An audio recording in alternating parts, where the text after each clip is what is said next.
Улицы Владикавказа пестрят разноцветными листовками. С рекламных щитов улыбаются разные люди. И каждый обещает стабильности. В предстоящее воскресенье, 14 сентября, жители города выберут депутатов в городскую думу 6-го созыва. В этот же день состоятся дополнительные выборы в парламент Северной Осетии. Выборы в собрание представителей Владикавказа проходят раз в 5 лет. В этом году, по данным Центральной избирательной комиссии, зарегистрированы 9 политических партий. Из них в Гордуму пройдут 16 депутатов. Столько же баллотируются по одномандатным округам.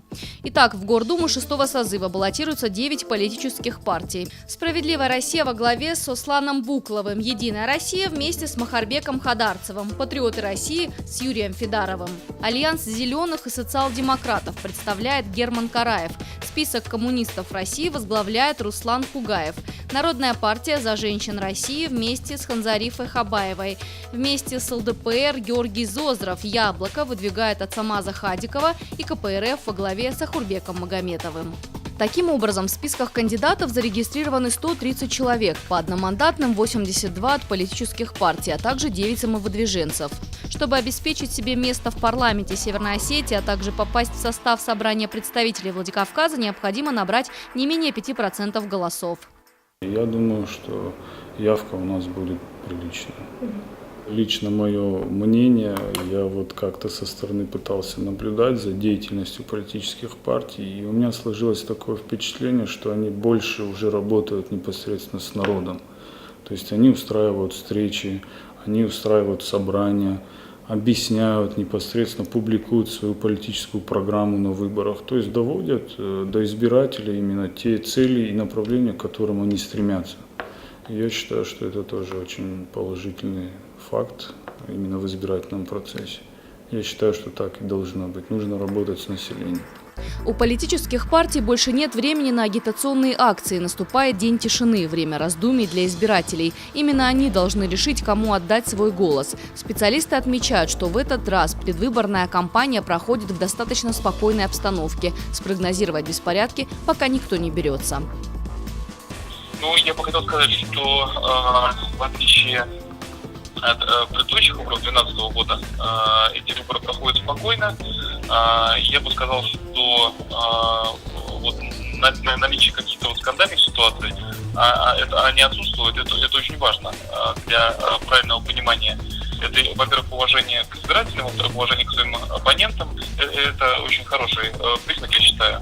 Вот. И отсутствие таких скандалов говорит о том, что выборы проходят в легальном, совершенно выработанном правовом поле, в каком должны проходить. Как пройдут выборы этого года, говорить пока рано. На парламентских выборах 2009 года, к примеру, правоохранителям пришлось столкнуться с беспорядками. Тогда в 48-й Владикавказской школе разгорелся скандал. Представители определенных политических сил ворвались на избирательный участок, обвиняя комиссию в фальсификации выборов. В качестве доказательства в сети демонстрировалась запись с отрубанием топором уголков бюллетеней. По факту это является обычным гашением документа во время подсчета голосов. Смотри, она их режет, давай. Я вижу, все. Смотри, что делают, смотри. Бюллетени режут, смотри. Давай, смотри. Снимай, вот отсюда снимай.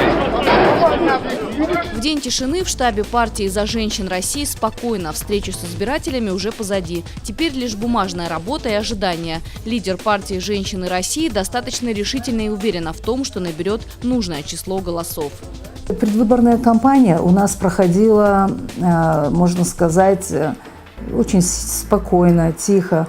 Проходили у нас встречи практически по всему Владикавказу и в поселке Заводском. Очень хорошо нас принимают. Не оставайтесь дома. Ваш голос очень важен. Вы должны прийти и отдать свой голос. Надо быть патриотом своей республики России. Надо высказать свое мнение. Ты должен показать о том, что ты есть. Ты должен сказать: сегодня я вот хочу видеть конкретно вот ту партию, которая будет действительно отстаивать интересы всего народа.